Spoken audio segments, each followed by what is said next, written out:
So let me begin by wishing everybody a blessed year. What we say before Rosh Hashanah, we say K'tiva v'chatima tova, which means may you be written and sealed for good in the book of life. And then after Rosh Hashanah, the custom is to say Gmar chatima tova, which means like the conclusion of the sealing of the book.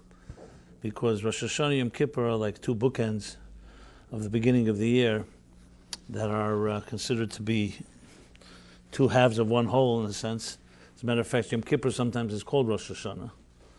And they're punctuated by the 10 days of Tshuva. So Rosh Hashanah begins the year, and Yom Kippur 10 days later is the conclusion of the, as the name implies, Rosh Hashanah, which is like the head of the year, not just the beginning of the year. The head is more than just the beginning, it's also the central nervous system. So whatever happens in the head affects the entire body.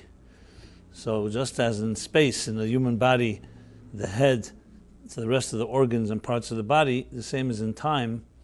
Rosh Hashanah is in time like the head of time.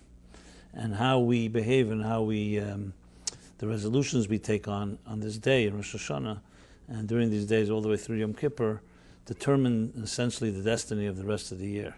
Like a head controls the nervous system of the entire body. So I wish everyone this Gmar Tov, Gmar Chatima Tova. May be a blessed year in every possible way. Healthy children, life and health, parnasa, livelihood, and all the things we desire and all the things we hope for in our lives. With that said, the topic we're going to be talking about is called the real you versus the projected you, or the projected you versus the real you. To me, one of the great challenges of our time is how do you present Judaism in general and its traditions in ways that are personally relevant, because we have so many forces competing for our attention. Everyone's advertising something, everyone's selling something, and we have many needs, especially today with technology. So Judaism, if it's not going to serve a relevance and something that we're passionate about, yes, we may commit to it out of guilt or out of superstition or out of cultural commitment and so on. But for it to really thrive, anything for it to thrive has to be deeply and personally relevant. So in our day and age, that is, I find, to be the greatest challenge. Rosh Hashanah and Kippur, you have the synagogues are full in the United States. And still, they say only half the Jewish population goes to synagogue. But those that do go once a year, called the once a year Jewish commitment, Rosh Hashanah Yom Kippur, either because out of guilt or something familial, family obligations. But if you ask people, okay, these high holidays, these important days, what have they changed you? Very few people can say that they come out of Rosh Hashanah Yom Kippur changed, transformed. And I find that as a personal challenge, because as a teacher and as a writer, if you can't make something exciting for our children and for ourselves as adults, it ends up becoming something that becomes optional. And something that's optional, as I said, in the competitive marketplace we live in, usually falls to the wayside. And that's what we find. We find today Jewish commitment keeps on waning. And there are many reasons given for it, but the ultimate antidote is, if it's not going to be relevant, how many people are going to commit to it only out of guilt? I know people go to Rosh Hashanah Yom Kippur. They may be happy to go. Many are not necessarily happy to go. Go to a Seder table to make their grandfather and grandmother happy or their parents happy. So I find that to be the challenge, and that's what I'm going to address. How do you see these days that are considered to be such hallowed and holy days, and they go back literally thousands of years, and they're considered to be the most important days in our lives? How can you turn those days into experience, tap the energy of these days into ways that we can actually see it as a personal growth, something that we can help us in whatever it is challenges we're facing? Because there's nobody in life that doesn't have challenges. We all have challenges. Some are sometimes more severe than others, but we all have challenges, we have questions, we have dilemmas and struggles. And so my focus always in this class is the psychological, emotional, and personal relevance of this case, Yom Kippur, being that Yom Kippur will be coming in the next few days. Tuesday night is Yom Kippur, next Tuesday night. And therefore I titled the topic And I didn't call it Yom Kippur because that many people would say, okay, another Yom Kippur class. I titled it specifically The Real You versus the Projected You, to address it in a way that addresses our identities. To begin with a very basic principle. You ask people a question like, who are you? More often than not, when you ask someone who you are, they give you their business card. They hand you their business card. And but what your business card tells us what you do, not who you are. But yet that's how people usually describe themselves. Or they'll describe what they are involved in, their preoccupations, their endeavors, and their work, and so on. But think about it for a moment. That what you do is who you are, defined by what you do. They're not necessarily the same thing. They're absolutely not the same thing. But we know what we do, but who we are, we know much less about. It would be like someone saying, I remember giving a talk I remember when the crash of 2008, I was in London, and there was that was the day I'm giving a talk. The title was, "Is your self-worth defined by your net worth?" And that morning happened to be Lehman Brothers closed down. So instead of having the 100 people that were going to come, I had almost 500 people that came because they were all laid off. And that was the topic. Is your self-worth defined by your net worth? Which in itself tells you the problem. The problem is that if we define our value based on our monetary gains or other type of gains, what kind of value do you really have? That's not essential value. That's value that can change and fluctuate. And basically would mean that your identity is determined by how much money you have in the bank. So that's a critical question because we do know about our projected self. The you that projects, the you that other people value due to your buying power or your productivity or your looks or your youth or whatever it is that you contribute. But the real you, how much of us are we connected with the real you? Many of us often will say that the song that was inside of me when I was a younger person is long dead. Now I work and live up to other people's expectations. Often the routines that we get involved in become the forces that drive our lives, the routines, the patterns, they shape us. And instead of really being true to yourself, you're true to your patterns. We become creatures of habit. And in a way, think of it almost like as an analogy that the instrument is telling your hand what to do, instead of your hand telling the instrument what to do. That the ship is telling the captain where to go, instead of the captain guiding the ship. And this is, in essence, just in one line, this is the real message and the ultimate theme of Yom Kippur. It's about really getting control, regaining control of who you are. That what you do should be defined by who you are, not who you are should be defined by what you do. Basically, instead of living an outside-in life, we live an inside-out life.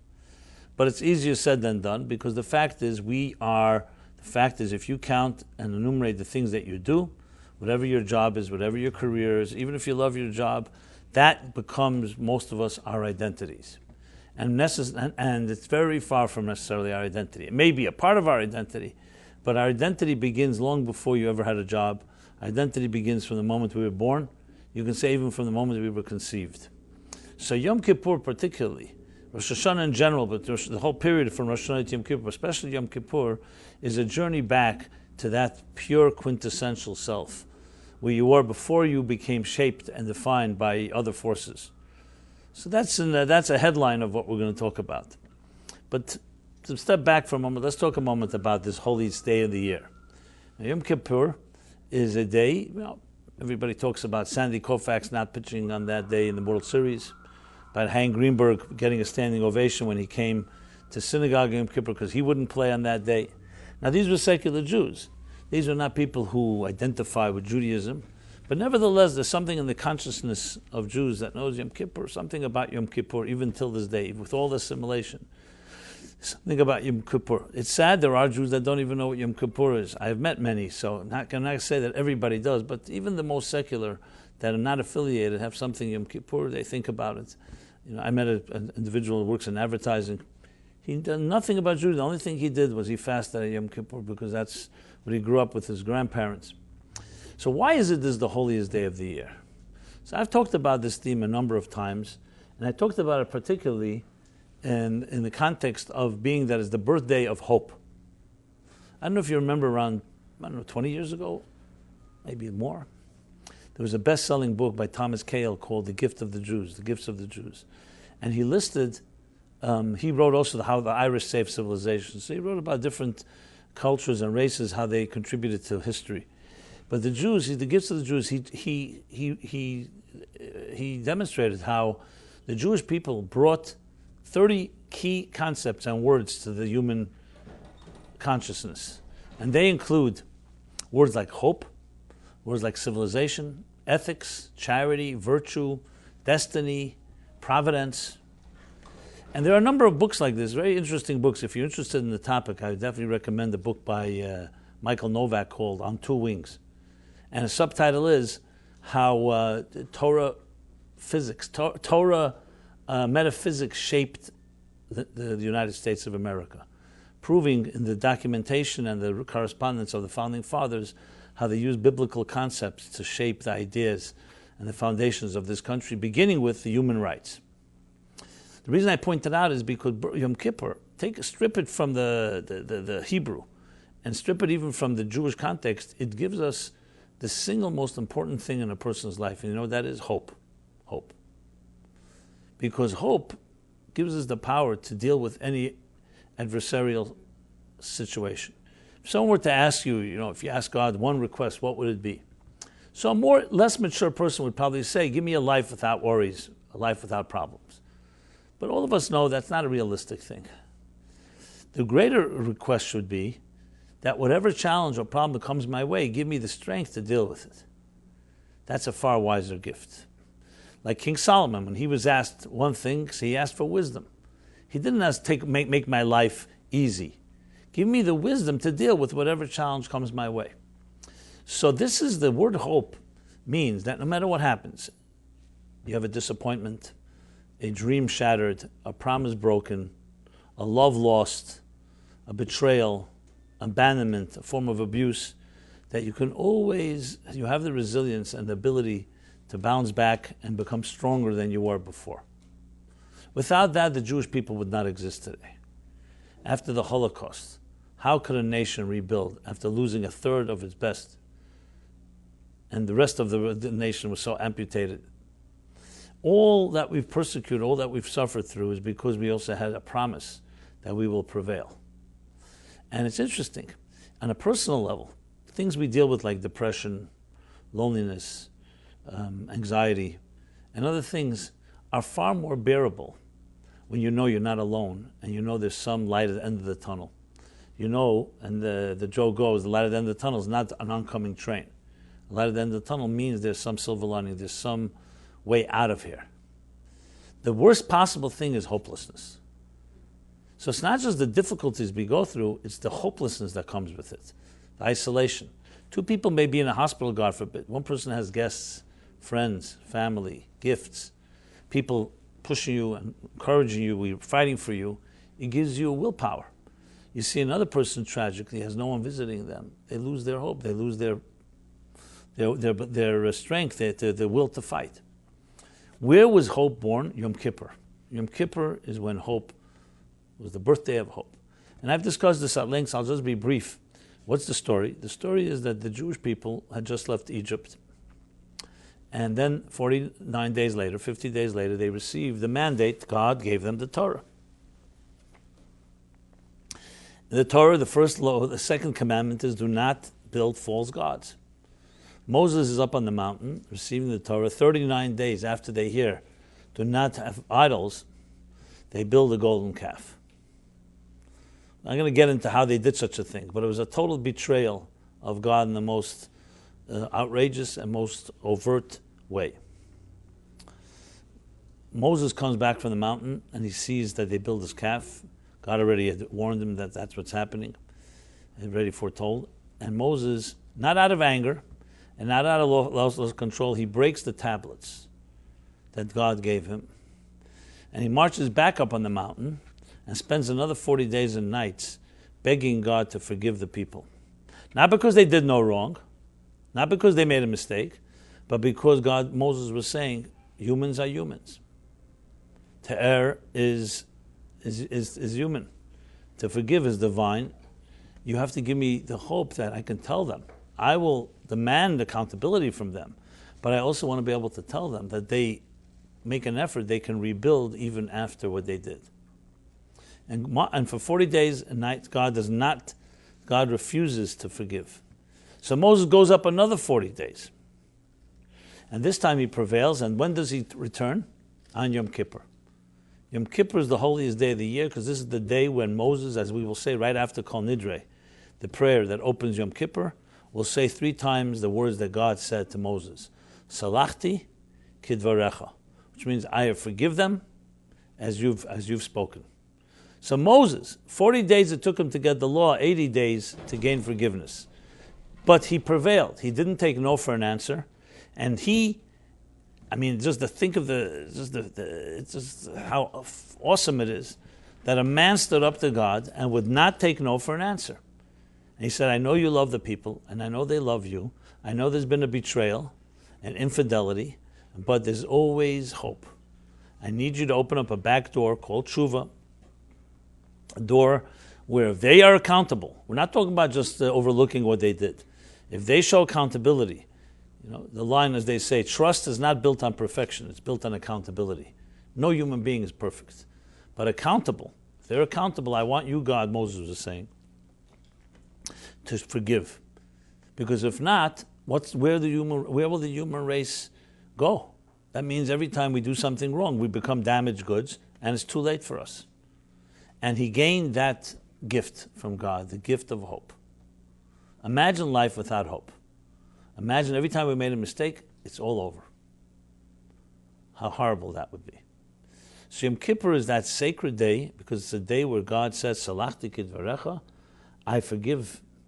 I will give you that promise that if man, the human being, shows remorse between man and God and between man and man, between man and woman, between woman and man, they show remorse, I will be able to open up something in the soul of every human being to have the capacity to forgive another and to not only mend the rift, but also come out stronger. And this is the essence, really, of true psychology. Especially if you think of Viktor Frankl's logotherapy, Man's Search for Meaning, where he developed the theories before the Holocaust, but in the Holocaust it confirmed, as he put it, that when a human being has a why, they can endure any what. If you have some purpose in life, meaning in life, he saw two people suffering. They both suffered equally, but for some reason, those that had faith and those that had some purpose were able to endure more. Not because they suffered less, but because they had something to look forward to. Something wasn't all taken from them. Death was not the end of it all. There was the belief that their children would make it. There was the belief that you can kill our bodies, but you can't kill our souls. You can take our lives, but you can't take our faith. There was the belief in something transcendent, something that endures and lives on even after physical death. And that's the purpose of life. So in essence, Yom Kippur is the birthday of that power. Rosh Hashanah is renewal, a new world, the birthday of the human race. In Judaism, time is like a spiral, not like a river of time. Every year, we go back to that point in time, that point in energy, the Yom Kippur energy. So we're not just commemorating things. Like, think of your birthday. Your birthday isn't just remembering that you were born a certain amount of years ago. If time is like a spiral, your birthday, time and energy of time, and time we know today is energy, as the mystics always taught, and Einstein developed into a theory, scientific proven theory, time is energy, and we go back on the cycle, the spiral, back to that axis, to that point in time of energy when that first event happened the first time. So Yom Kippur is the energy of hope.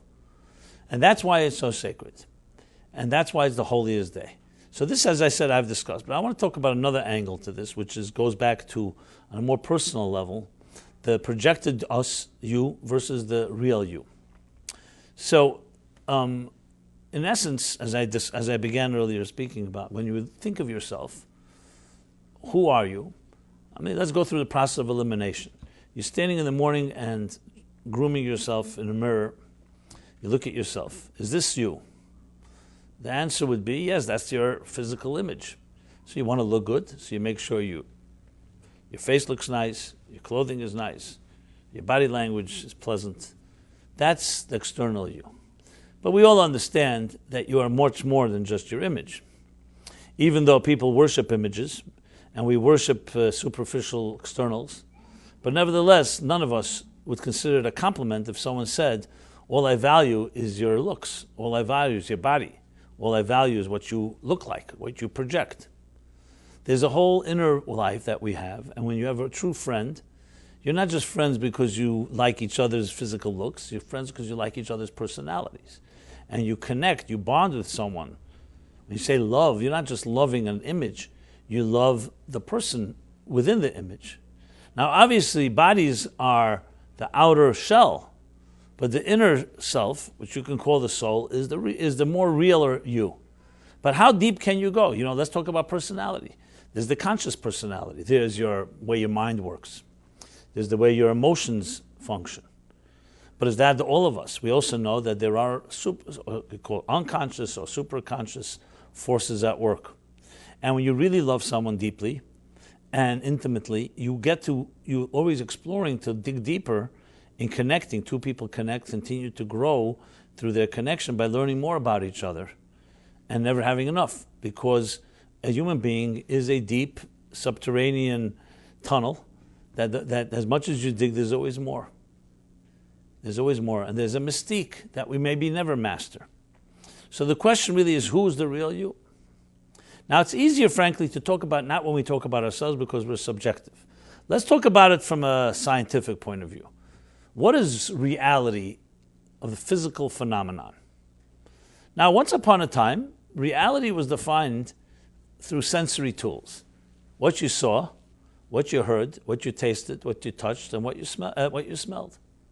5 senses: sight, sound, taste, touch, and smell. That's what defined reality. I can see it, I can touch it, I can hear it, I can smell it, I can taste it.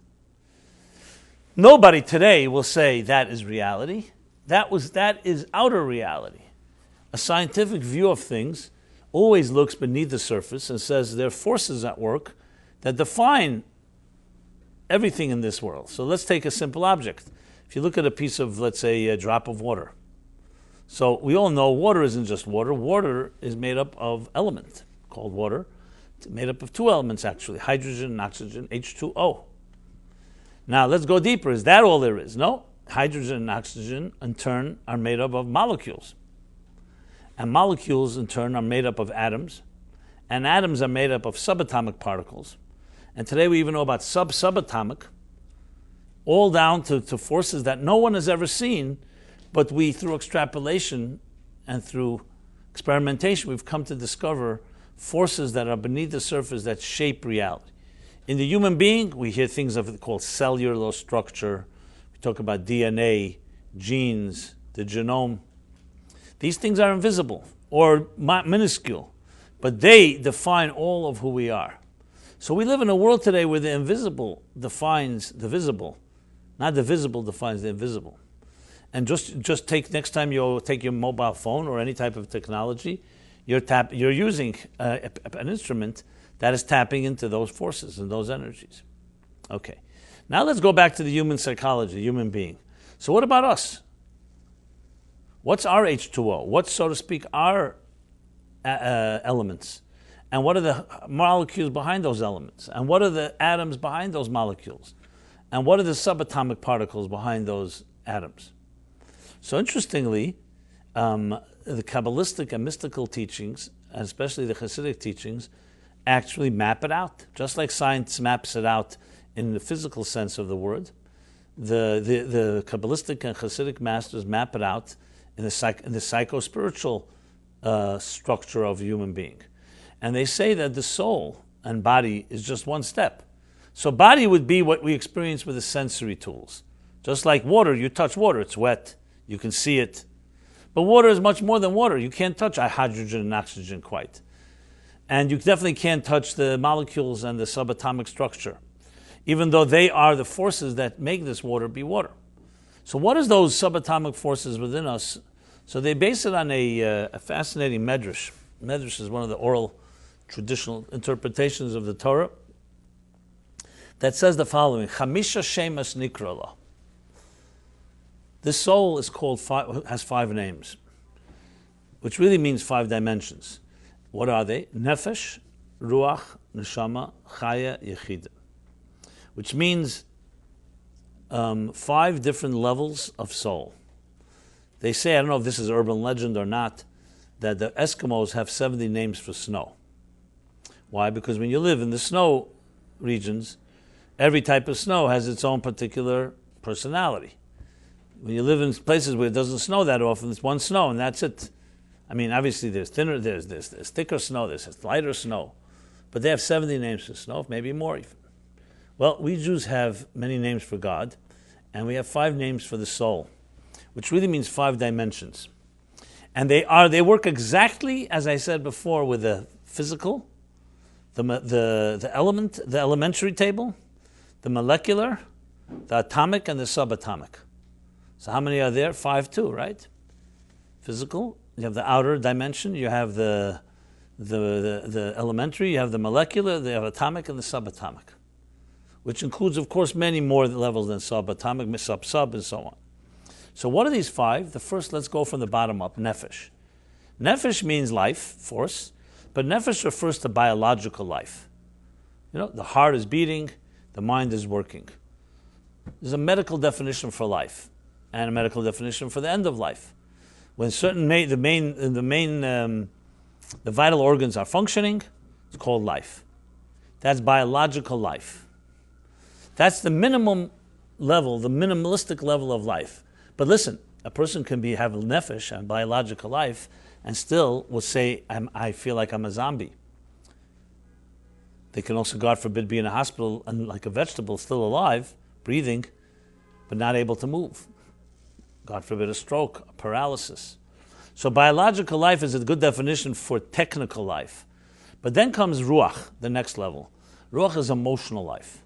You're not just physically alive, you're not just breathing and your heart is beating, but you also have an emotional life. You feel things. There are many people will say, I feel numb. I'm alive, but I'm dead inside. I don't feel anything. Many people who, after they lose love, or there's a loss in their lives, or other things happen, traumatic, they'll say, I feel dead. What they mean is emotionally dead, obviously. So ruach adds the next dimension of life, which is a little more ethereal and not so tangible. It's emotional life. That's not something you really see on someone's face. Life, biological life, is pretty obvious if a person is alive or not, or there are ways to measure it, instruments. But emotional life is something a little less obvious. You know. Then comes the next level, neshama. Neshama means intellectual life. So it's not just that you have feelings, but you also have your mind is working, and you're reasoning, and you're evaluating, and you're analyzing. Your mind is active and alive. And then come 2 more, chaya and yechida, they're called in Hebrew. We'll define them. These are more, we'll call them transcendental levels of life. Chaya is transcendence. A person can be biologically alive, emotionally alive, intellectually alive, but they're just surviving. You know, they use their mind and their emotions to make ends meet. Transcendence is a spiritual life, that you have something that's beyond your needs, something you aspire to. Transcendence can be experienced through romance and love. It can be experienced through religion and faith. It can be experienced through music and art. It's things that are more than just functioning, even emotionally, intellectually, but something transcendent, something more than the regular routine. And finally, yechida, which means oneness. Yechida means a utter oneness. That refers to the real you. The way you are at the deepest subatomic level of your soul. Not how you express biologically or emotionally or intellectually, even transcendentally, but how you express on the essential level, the real core you. I'll talk about more of that in a few moments. But these are the 5 dimensions that are like a journey that if you want to understand yourself, you must travel through these 5 steps. You begin from the outside, but you have to travel inward. And therefore you find an interesting thing that you may or may not be aware of. Jews pray 3 times a day. On Shabbat and holidays, we pray 4 times. an additional fourth Musaf prayer. On Yom Kippur, once a year, we have 5 prayers. Ne'ilah, the 5th additional prayer that's said right before sunset, as Yom Kippur ends. What is the significance of these numbers? They're not just random numbers. The 3 correspond to the Nefesh, Ruach, Neshama experience, where we are manifesting and elevating our biological, emotional, and intellectual lives. Because that's where we live. Let's put it this way. These are the floors of our homes where we live on a regular daily basis. The next 2 levels are much more foundational and not so visible. They're important, but they're much more unique. So 3 times a day, in a regular weekday, when we're trying to function, we elevate our biological, emotional, and intellectual lives to some deeper spiritual place. Shabbat and holidays are not work days. We're not immersed in the material. So on these days, we add additional transcendent component, where we dedicate something transcendent. That's why on Shabbat we don't work. We try to avoid as much as possible material activities in order to what? To take care of your soul. So the truth is, every day you should be taking care of your soul. But every day God wants us to be immersed in a material world and refine that world. So there is a spirituality to those worlds, but it's more on the 3 basic levels: biological, emotional, and intellectual. It's not really in the superconscious. On Shabbat, we have Chaya enters the picture, the 4th dimension of the soul, and that becomes very dominant. Now, I should add, all 5 dimensions are with us all the time, even in a weekday, and you could technically access it, but it's not the primary focus. And then comes once a year, Achaz Bashana. That's what Yom Kippur is called. Once a year. The Torah calls it once. The Achaz, the unity. Once a year, which is called the Shabbos of all Shabbases. The Sabbath of all Sabbaths. Because if Sabbath is transcendence compared to a weekday, Yom Kippur is transcendence compared to Shabbos even. Which means Yom Kippur is a day where we add a 5th prayer, where we're able to enter the deepest core of who we really are. What really makes you tick? What really makes you who you are? And that by the 5th prayer of the day, that's when that dimension of the soul shines forth once a year. That's why the high priest only once a year went into the Holy of Holies. The holiest person on earth went to the holiest place on earth on the holiest day of the year. Time, space, and man, as they say. Time, space, and soul. Olam, Shana, Nefesh.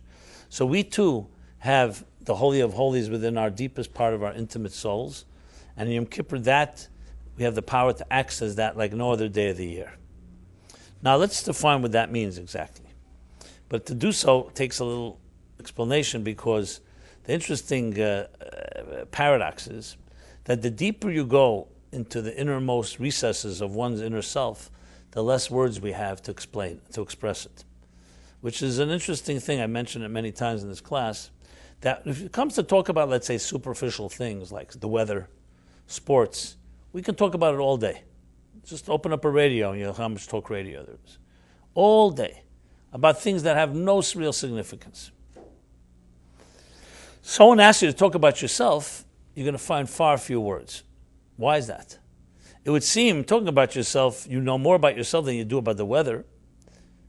And it's not just because we're ashamed or bashful or have our defenses up, even with people we're comfortable with. It's hard to talk about yourself. If someone says, what do you really feel inside right now? If you're, let's say, joy or, God forbid, pain. It's not easy to describe. You're lacking words. Why is that the case? So the reason is because words are containers. And containers, just like you have a container that can, let's say, carry an ounce, contain an ounce, another container can contain a gallon. Same thing with words. Words are limited containers. They contain superficial things, don't have so much intense energy or intimate energy. They can contain it. But when it comes to expressing something deeper, the containers of words are simply insufficient. That's why we've created a language called metaphor, like poetry, or music for that matter. What do they capture that words can't capture? They capture a sentiment. They're like wider containers. They're metaphorical. They're not as defined.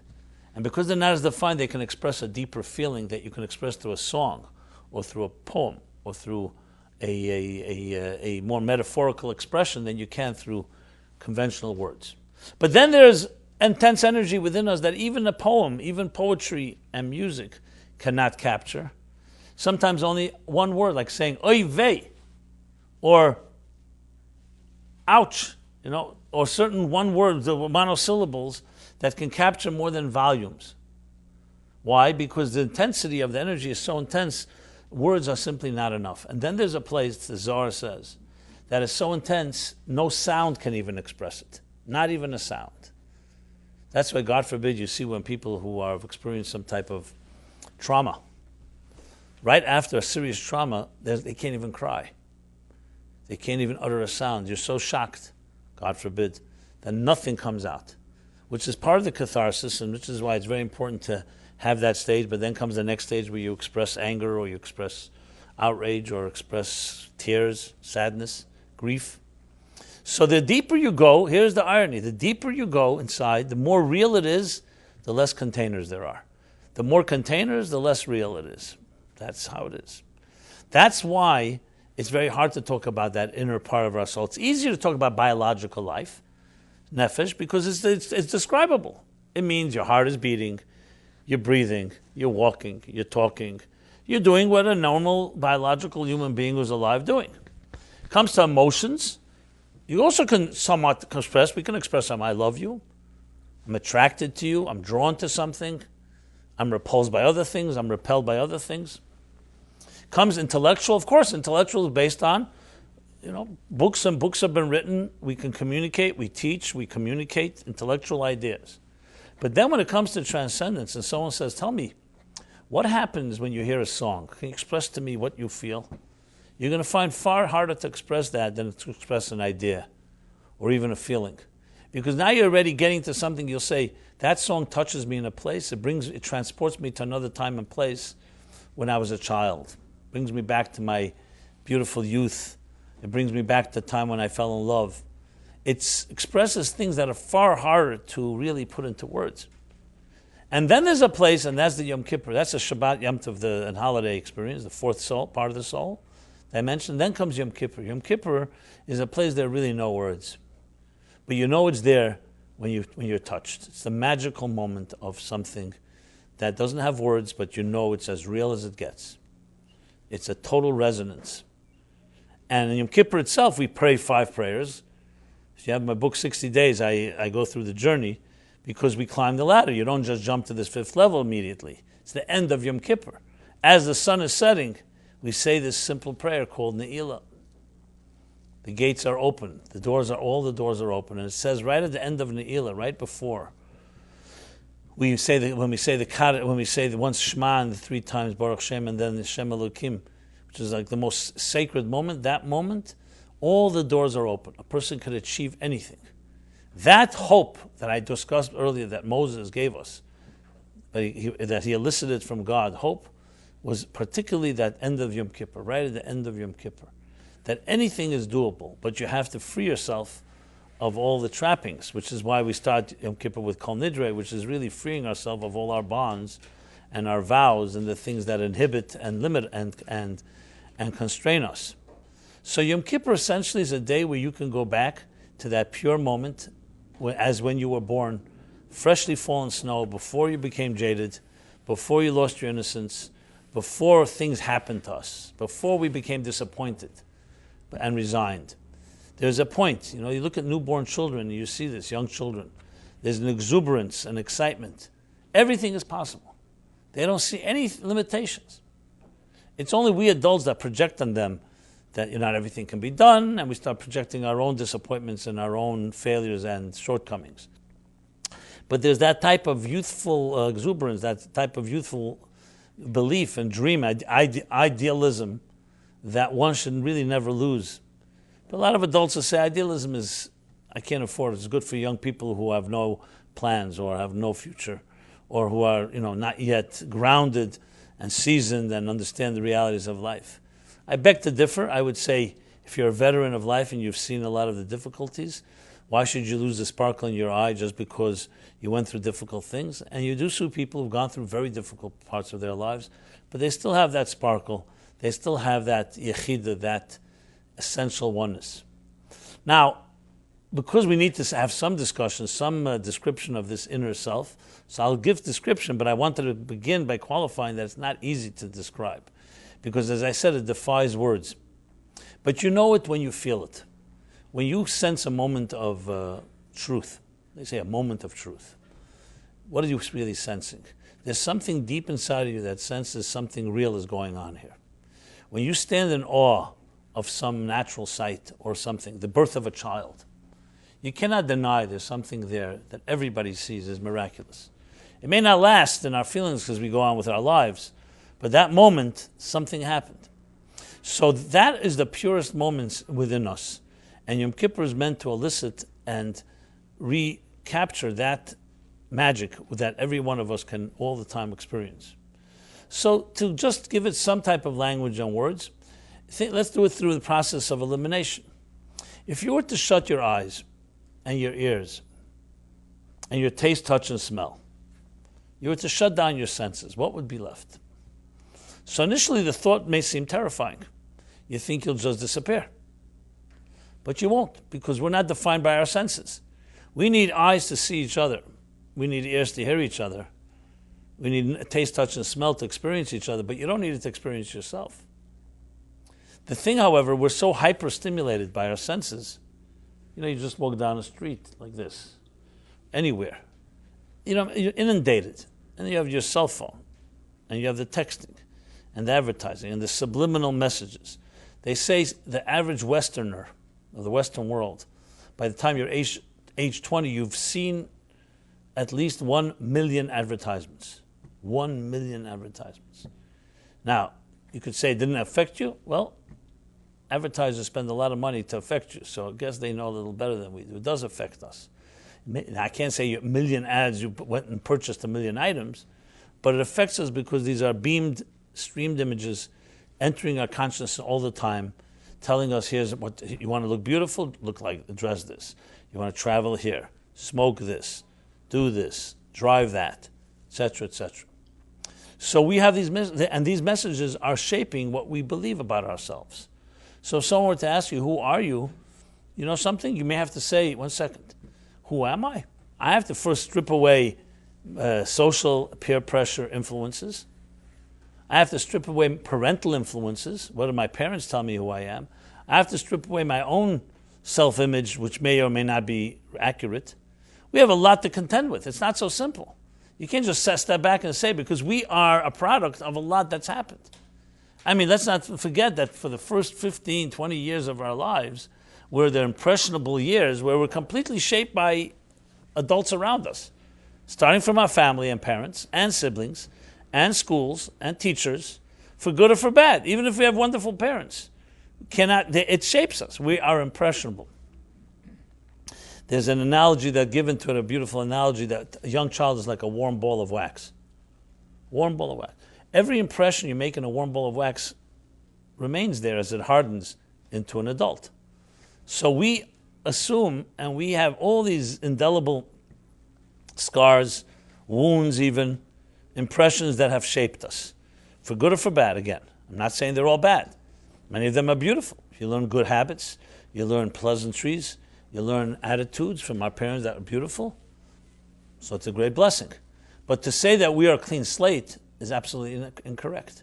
And to say that we're a perfect slate is also not, because those influences are not all perfect. Unfortunately, in our day and age, many of them are far from perfect. So if we have abandonment issues, if we have absentee parents, we have parents who are too busy, or they were too distracted, or they were themselves dysfunctional, it's going to have a very deep impact on us. Doesn't mean we're doomed, as I said, everything hope, but it doesn't mean it's easy. So it's hard to suddenly take yourself and say, hey, here I am, 20, 30, 40, 50 years old, whatever age we are, and say, I'm freeing myself from all influences. This is who I am. You can't do that. But Yom Kippur offers us that gift. It says you could do it. But it takes work. You have to have the courage to, first of all, challenge yourself to know that who you think you are is not necessarily who you really are. It may be part of the picture, but it's not all of the picture. And unless a person has that humility and attitude and empty themselves, I have to say Yom Kippur will not do its magic, because you then are not letting in the possibility of something of fresh air. Let's say at the end of the day, we do breathe toxic air, we do project imagery on ourselves, we do have attitudes, preconceived notions, We stereotype ourselves and others. And all these things are not necessarily helping us gain the confidence necessary to sometimes get ourselves out of a situation. I mean, it's a difficult question to answer, but people, we love the world today, everybody's going to therapy. Let's ask a very blunt question. How much of our problems are self-constructed? How much of our problems, how much are we part of the problem? Now, a good therapist is never going to bluntly ask that question because most of us can't just hear that question and not become defensive and all even upset. But the fact of the matter, how much are we part of the problem? Because you see sometimes two people have the same problem and one person seems to know how to ride through it and another person doesn't. Because let's say something happens to you, God forbid someone at work insults you or you're fired or something like that. Something. And let's even say you're justified to be upset because it was not for good reason. But what happens next? Some of us become bitter and angry and vengeful and consumed with it and can carry the rest of our lives. Why? It's not fair. And I wish that person gets what they deserve. And you may even be justified because what they did was a crime. But how does that help you? Your attitude is not necessarily helping. Your attitude has now consumed you, and it's shaping the rest of your life. I'm just using one example. So what's happening here is not just what happened to you, yes, may have been wrong, but now you've allowed it to shape you. On the other hand, there can be a person, like we'll say, you've suffered doesn't make you a sufferer. There are people who also go through difficult things, and they say, it was a wrong, but I need to live my life, and I have to build. So right there you see one person becomes their own worst enemy. You become part of the problem. Now here we're talking, I'm not naming names, and I'm not saying this to anyone here sitting here or anyone listening, so you don't have to say it identifies you as such, but I will tell you from my minimal experience, which is not so minimal actually, is that in every situation we are always part of the problem. I'm not going to say we're all the problem, but we're always part of it. Because our perception, our reaction is that's up to us. What happened is not up to you. If what I gave the examples before, let's say God forbid an illness comes one's way, a loss, a premature loss of a parent at a far too young age. And I don't want to mention tragedies, I'm just using examples simply because they happen. That's not in our control. But how we're going to react is absolutely in our control.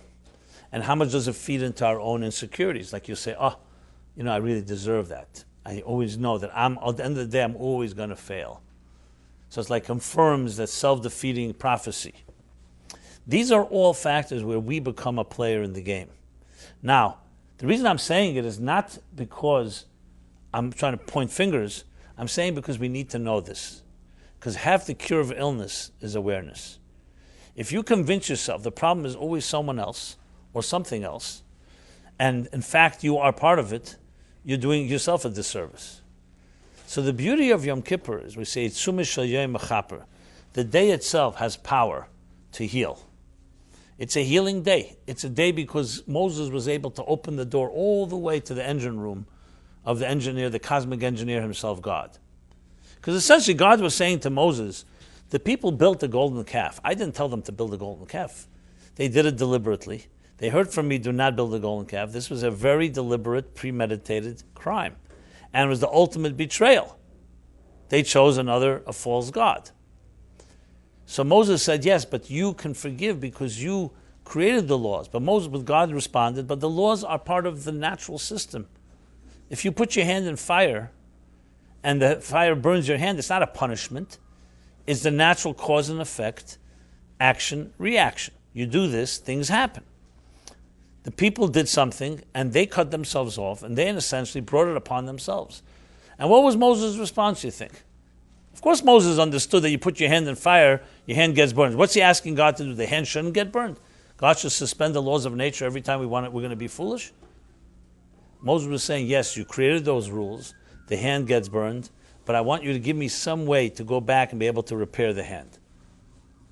And you can do it because you created the rules. So he's basically asking God for the key to the engine room. I want to be able to rewire reality. You understand what that means? And God finally prevailed and said, Salachti kidvarecha. I forgive as you've requested. But what does that mean on a personal level?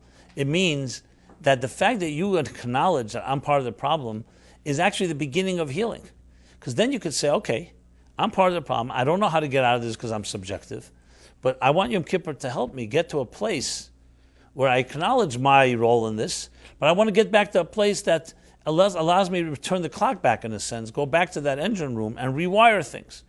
But as long as you keep on denying and saying, hey, I'm not the issue, then you close the door yourself. You're not opening yourself up to healing because you're not ready to take any type of accountability. So part of the process of Yom Kippur is, in a sense, emptying ourselves, which is why we do empty ourselves. What do we do in Yom Kippur? We fast. We don't eat. We don't drink. We don't partake in any pleasurable activities. There's no sexuality, intimacy. We try to be as pure as possible. We wear white. We go into a synagogue. We try to completely go back into the womb of a pure state.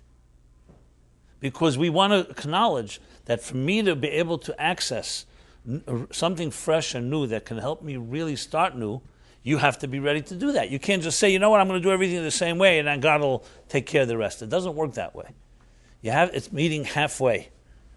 You can't, as they say, go into a mikveh, go into bathe yourself in a mikveh and you'll be holding on to something that's impure. Tevel v'sheretz biyodeh. It's commensurate to your opening yourself up to something that allows in the power of Yom Kippur. Now, God could have mercy and give you the power even if you do nothing, obviously. But how much more so if you're actually in that mindset? So we come Yom Kippur with that attitude that we're able to get to the core essence of our soul before everything happened. Before anything happened to you in your life, any negative thing, you're able to go back to that place where that transcended it all. And you're able to access it. But there's one condition. You have to be ready for that. You can't just expect a miracle. As I said, God can do miracles, and may God do miracles even if we do nothing. But I can't say in good conscience that we should just go to sleep and hope that happens. We have to do something. And the more you do, the more likely you'll get the response you'll get. So it's like going into with an attitude that no matter what happened in my life, here's a day that really cleans the slate. And I don't just mean our sins. I mean mistakes we've made, our own subjectivity, our own self-deprecating or low self-esteem, the things that are defeatist within us. And that's why, as I said, you start with the Kol Nidre, you free yourself of all your bonds, and you climb the ladder of the 5-step ladder of Yom Kippur, trying to get to that core place. And if you close your eyes, guaranteed through the day, Yom Kippur is a full day, you'll reach that point at some point. Hopefully at the end of the day, especially at the end of the day when sun is setting and the gates are about to close. But the gates are more than just physical gates. They're the gates into the deepest part of who you are. And we all have that deep part, but there's no way to access it if you're busy with all the outer levels. If you're busy with going through the machinations and all the maneuvering of the 4 other levels of your soul, especially the lower ones, that inner part is not going to emerge. Some psychologists call it the inner child. The inner child, the pure inner child that's within us all. There was once, they tell the story, I write about it, I think, in Toward a Meaningful Life in my book. It's a nice analogy. It's a story that a Rebbe, Hasidic Rebbe, was sitting at a Farbringen. It's like a gathering where you say, L'chaim, you toast, you speak heart to heart. And the refreshments ran out. And it was such an uplifting moment that nobody wanted to go out of the room to go replenish the refreshments. Because it was like they didn't want to miss the action. So the Rebbe suddenly stood up himself, and they realized he's going out himself. So people started saying, no, Rebbe, you don't go, we'll go. He says, no, I'm just sending, I have a child that's waiting outside the door. I'm going to send the child to go bring some drinks and some, herring or cake, whatever it was. Anyway, fine, the Rebbe goes out of the room. 5 minutes pass, 10 minutes pass, and they realize he went himself. And he came back with all the refreshments. And they asked him, why did you say that you have a child out there? We would have gone if we had known. He says, we all have a child within us. We're sitting here as adults, communicating, And I just simply went to access my own inner child, to get beyond what we're sitting here as adults, to go to that pure place. And I sent my child to go get the refreshments. In other words, we all have a part of us that's this adult with our image and our structure and our stature and our accolades, titles. We all have titles. But there was a time when you came out of your mother's womb, you had no titles. You were not a doctor. You're not a rabbi. You're not a mister. You're not a missus. Just a soul. A soul, pure soul, emerged without any ornaments, without any accessories. That's Yom Kippur. Want to get back to that pure place. A child went by the synagogue and saw a new rabbi in town for the high holidays. And his name is Rabbi Dr. Finkelstein. Okay, so this young child goes into the door, meets the rabbi, and says to the rabbi, "Rabbi, can you help me? I have a headache." He says, "Go to a doctor." He says, "Rabbi, doctor." He says, No, I'm a different type of doctor. I'm a doctor of philosophy. You need a medical doctor. So the child said, "Philosophy? What illness is that? What krankheit is that?" You understand? So we all have so-called our titles, our place in the world. I always marvel when I see my grandchildren, I see young children. They don't have this thing. They don't come to a party and want to know where this table they're going to sit at. And because they're a doctor or a rabbi or clergy or a layperson or very wealthy and so on. I tried an experiment with my granddaughter, 6 years old, and I called her over and I said, "I have a gift for you." So of course everybody loves gifts. This time I told her the gift is $100 million. And she literally turned her back on me and ran away. She didn't even ask me what that is. Didn't care. So I called her back. I said, "Luba, I have a gift for you." She says, "What's a gift? Give me a gift." So I said, "What would you like?" She says, "Give me 1,000,000 crayons, 1,000,000 dolls, For her, that was a gift. If I took her to a toy store and bought her a doll, it would mean more than $100 million. Then I said to myself, okay, so most adults would say, okay, children, they're stupid. They don't understand the power of $100 million. I actually took the opposite lesson. Maybe she gets it right. Because remember, that 100 million does nothing for you once your soul leaves this world. So reality, if you talk about something eternal, money has absolutely no value in the world of eternity. Money has no value, nor do material possessions.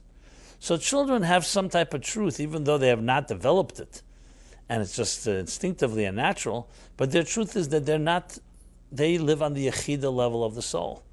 They don't live on the other levels. Obviously, they're alive physically and they have emotional life, intellectual. But I mean to say they're not defined by expressions. They're defined by the core thing. Love speaks to them. Truth, something honest, something magical, adventure. And we adults create for ourselves man-made conventions and institutions and titles and parties and so on. I was once giving a talk. It was to a group of scientists. I forgot what it was called, the cosmology of something or other. And it was a serious, it was like 100 people there, but they had next door, for those that had children, or they had a children's program, so the children were next door. But two children wandered into my talk. It was very quiet, everyone was listening, and suddenly these two children come and make a racket. So I have to say, for 5 seconds, I was annoyed, but not longer. But other people got annoyed. Like they started saying, we're their parents, get them out of here, what's going on? They're making noise, they're distracting us. I actually, after 5 seconds, I caught myself, and I shared this with the people. I said, something? I love it that the children came in and made a racket. It's so refreshing that some people don't care about what I have to say. And they all said, why is that refreshing? I said, because let me ask you something. We all sitting here, we think we're involved in some very serious conversation. If it's so serious and important, why wouldn't the children also appreciate it? So of course most of us will say, because they're not intelligent enough. They're not wise enough. They don't appreciate this intellectualization and this philosophical discussion about whatever the cosmology of something or other. They don't even know what the word means. I said, or maybe it's the other way around. Children react to truth.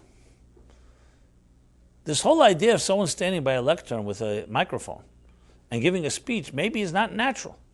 Some man-made thing that, yes, it's very honorable to be a speaker, and it's very honorable to be able to present a paper. But children want something true. If you go and let's sit down with them on the floor and play with them and show them some love, they'll respond. They're completely oblivious to these talks because maybe they're oblivious to man-made conventions. Maybe that was my theory. Some people liked what I said, some didn't. But that was perfectly fine. I was happy. That's what I wanted to make a point. But I really believe this to be true. And the older I get, the more I'm convinced of it. That certain truths have been lost to us because we've become trapped in all these layers and packaging and so on. And just like the story of the emperor with no clothes. We know the expression, but you know the story behind it, right? You don't know the story? Well, there was this French emperor who was very vain and had all the money in the world, and he loved clothing. And he had more garments and more sets of shoes and more clothing than anybody on the planet.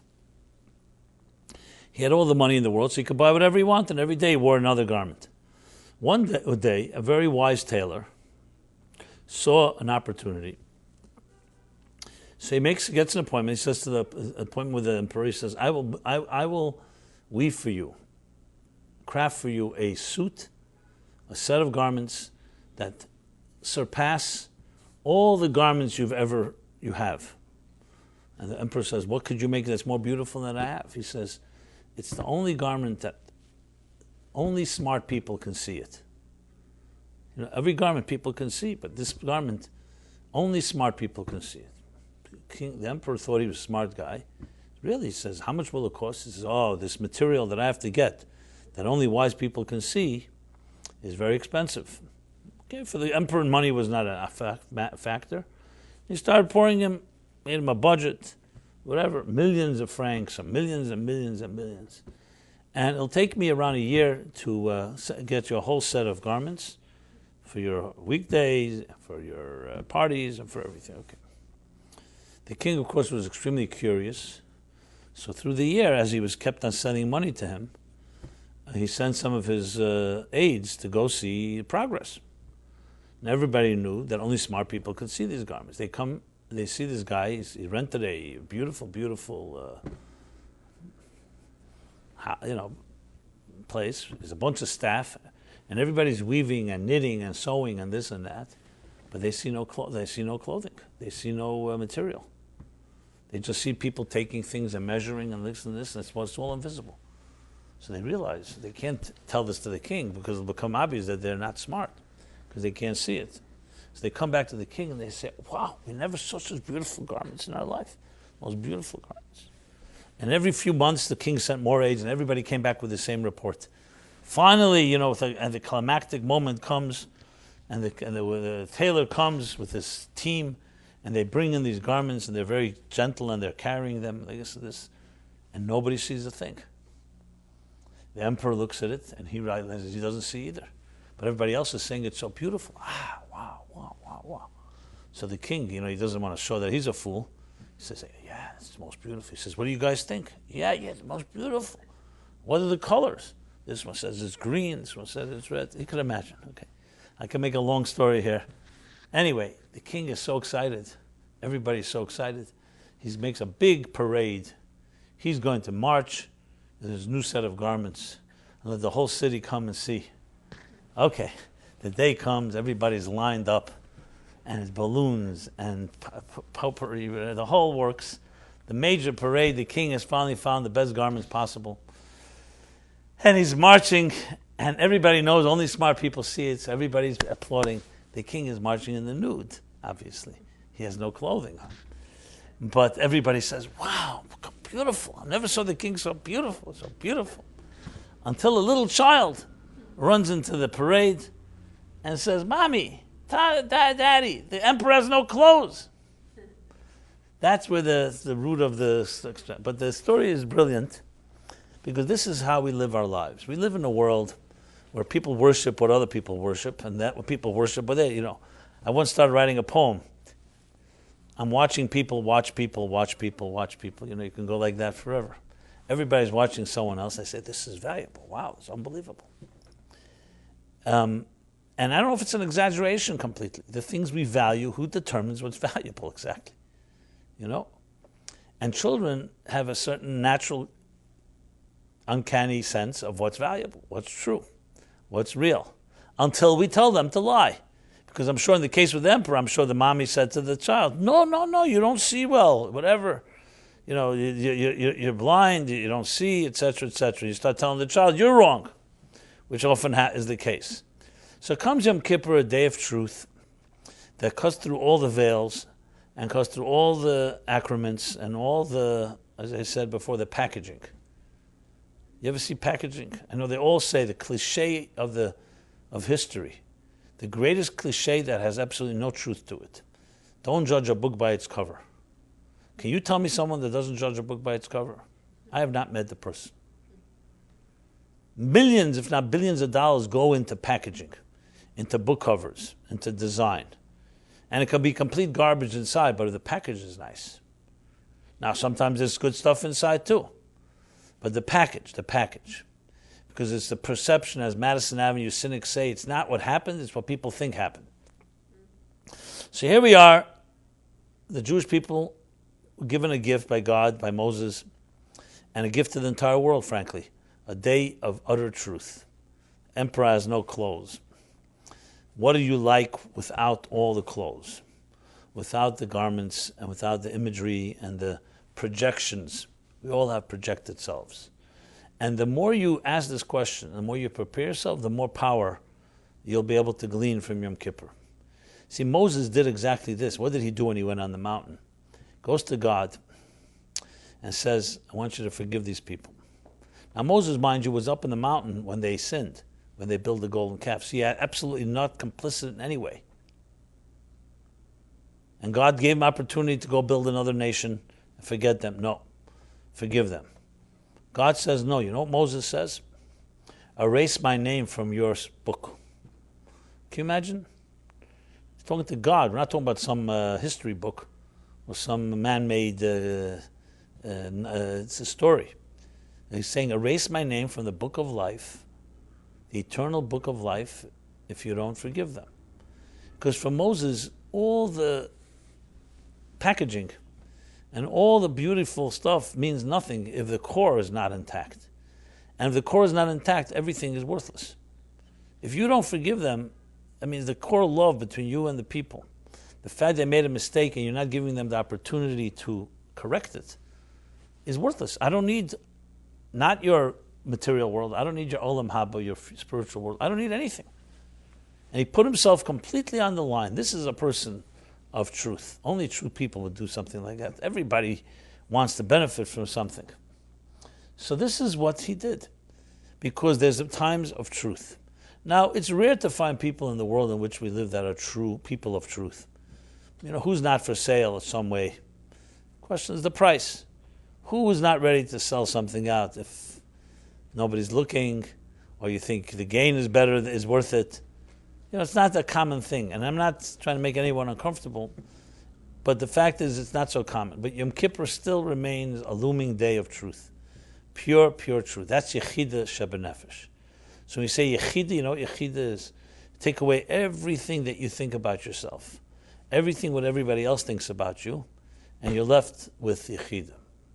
So you can't really see it, but you can, through the process of elimination, identify it. Get rid of all the layers, and you're left the core you. Get rid of all the layers. What do you like at your core essence? And it's ultimately, in the words of the Kabbalistic, I'm using the words of the Eitz Chaim from the Arizal, that his student, Rab Chaim Vital, wrote down, that Yechida touches a place called Yochid. It's a spark. That's what we call that spark, the Pintele Yid, the spark. What's a spark? That a kernel, that at the core of things is not full-blown, it's not dramatic, it's actually very quiet. It's very similar to what the story which when we refer to Yom Kippur, we often refer to the story with Elijah the prophet when he's waiting for God's revelation. So there's an expression, he first sees a great flame, And it says loy ba'esh, a lightning. You think God is in the lightning. Then comes a rash, a great rumble, thunder, or earthquake, and he thinks God's in the great noise. They say loy ba'rash. Then comes ruach, a strong, powerful wind, and he thinks God is in the wind, and it says loy ba'ruach, he's not in the wind. And then it continues, and where is God? In koil, demama, daka, in a subtle, gentle voice. So you'd think God's power would manifest where there's a lot of noise, where there's a lot of light, there's a lot of wind. No, it manifests in subtlety, in the subtlety of a child's voice. What were the images on top of the Aron, the holy of holies, where the high priest would enter on Yom Kippur? What was on top of the holy ark? 2 images, 2 cherubs, kruvim, in the image of a nar, of a child. Why a child? Why not the image of adults? Moses was an adult. Why is the image of a child? Because a child is the closest thing that we are close to our core before layers are added. It's as simple as that. In technology, an iOS iPhone 7 is better than an iPhone 6. An iPhone 6 is better than iPhone 5, etc. The human beings, I would submit, it's the other way around. Version 1 is better than version 1.1 and better than version 2. Not to be in any way denigrating to ourselves as adults, but the best yeshiva you'll ever have is the 9 months you're in your mother's womb where you're studying the entire Torah with healthy angelic teachers. And after that, no matter how good your yeshiva system you went to, it's always downhill. Would you agree? That's how it is. Even the best schools, they can't beat that. The only little thing is we're made to forget as soon as we leave our mother's womb, which is the reason we have a little cleft above our lip. Is the angel saying, shh? Why are we made to forget? Why teach somebody such a body of wisdom and knowledge and then made to forget? So obviously the answer is, you're not really made to forget. Your conscious mind forgets, but not your super conscious. And that's like resonance. Sometimes you hear something, you say, I know I heard it somewhere, I can't put my finger on it. Because there's embedded in the genes of our soul is everything we learn there. So when we learn Torah properly, and we learn truth properly, it's resonating truths that were always there. It's not like something new. It's always there. Except consciously, we may not be aware. Well, Yom Kippur is not a conscious day. Yom Kippur is a super conscious day, which is why we try to shed as much as possible of the human and become more angelic. It's exactly Daimel Malachim. The wearing of white, as I said, the avoiding as much as possible. We must breathe. There's certain things we must do. That's how it is. But at the end of the day, it's as close as possible to exactly what happened at Mount Sinai, the first Mount Sinai, Parcha Nishmasam, where the souls are almost, or did leave their bodies, and are revived and renewed. It's a place where body meets soul as soulful possible that we can be, is Yom Kippur. So it's the most spiritual day of the year, it's the most holy day of the year, and it's the closest we are to the source, where the soul is like orbiting right near the source. Kiruv hamoyer el hanitzut is his expression. Where the moyer, the luminary, is close to the spark. What happens when a spark gets close to its source? There's something is drawn to it. It's like it melts into it, dissolves into it. That's the power of Yom Kippur. So it's all about us, the mindset, the heart set, the attitudes that we bring on to the conditioning that we do that prepares us for a day like that, and the sky's the limit. Beyond the sky's the limit. The more you strip yourself of your layers, the more you can benefit from such a day. Really, try it out. But you have to have the courage to do that. It takes strength to do that because we are, at the end of the day, products of creatures of habit. We're products of our pasts. And it's very hard to let go of a past. But that's what's asked of us. On Yom Kippur, Kol Nidre, absolve yourself of your vows. Vows means much more than just swearing. Vow means your commitments. anything you've bound yourself to, anything you're trapped in, any addiction, any dependencies, and open yourself, salachti kidvarecha, the day God says, I forgive as you have stated, and it becomes a beginning of a journey of 5 steps, leading all the way to the ne'ilah at the last moments where we are as close to the truth that we'll ever be. It's a moment of truth.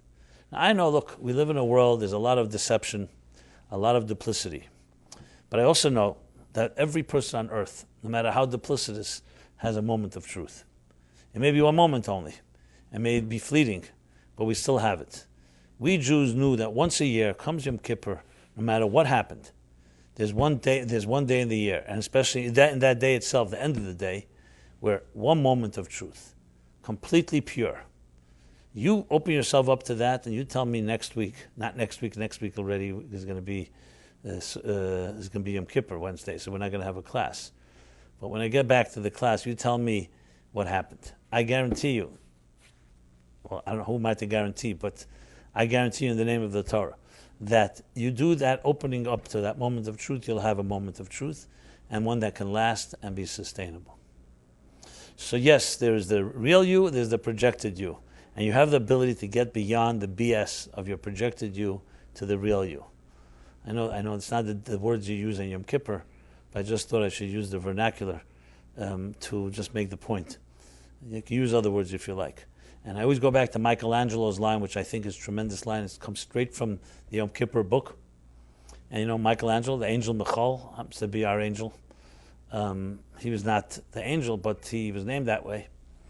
And he writes, he was asked, how do you carve those beautiful angels in the marble? Angels. And his response is, I see the angel trapped in the marble, and I carved and set her free. You see the difference? We're not looking to create angels. We're looking to find the ones that are already there. So embedded inside of you right now, where you are, is that inner child, your inner flower, your inner music, your inner angel. The problem is it got trapped in marble, in concrete, in other substances. And those layers are what really are the problem, are what block us. Yom Kippur is a day where you're able to melt away some of those layers, and the more effort you make, the angel emerges. The angel that taught us the entire Torah in our mother's womb, and the angels of our souls that allow us to access the highest possible levels of transcendence. So with that, I hope my words from the heart enter the heart and hopefully touch a piece, a part in each of us that resonates, the truth within our souls, the deepest, most truth, the yechida liyachdecha, the oneness that connects to the oneness. Imagine the two core essence, the essence of you and the essence of the divine, Yachid and Yechida. And we should all be blessed with that truth. It should permeate the rest of the year and should transform the Chaya, the Neshama, the Ruach, the Nefesh, and all the way to the Nefesh Habamis, the animal soul, the body, and the material world, the corner of this world in which which was given to us to refine it with that transcendence of the Yechid. May everybody have a Gmar Simchat Tova, true holy Yom Kippur that sanctifies us, and it's not another day, and maybe carry that power into the 4 days afterwards, Yud Kei Vav Kei, to Sukkot, when we start celebrating it all in an open way, and may it be a very celebrating year, all in good health for everybody, with nachas and joy from our children, grandchildren, with a livelihood in abundance, beyond ad bli dai, and all, as I said, in great health. To be a year of peace in the world, peace in our lives, personal lives, home, communal life, and ultimately the year that we always pray for, which is the Geula, which is the ultimate healing, a world that will experience personal and global redemption. Blessed year.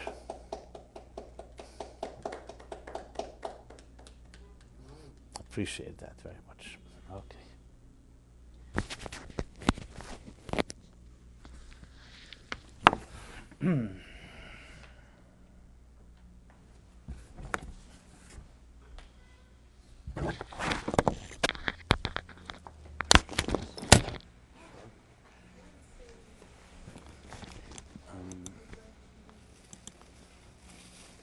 Well, these are your email address, right? There's a paper right on the beam of it. Just write it down with your name, so I'll send you.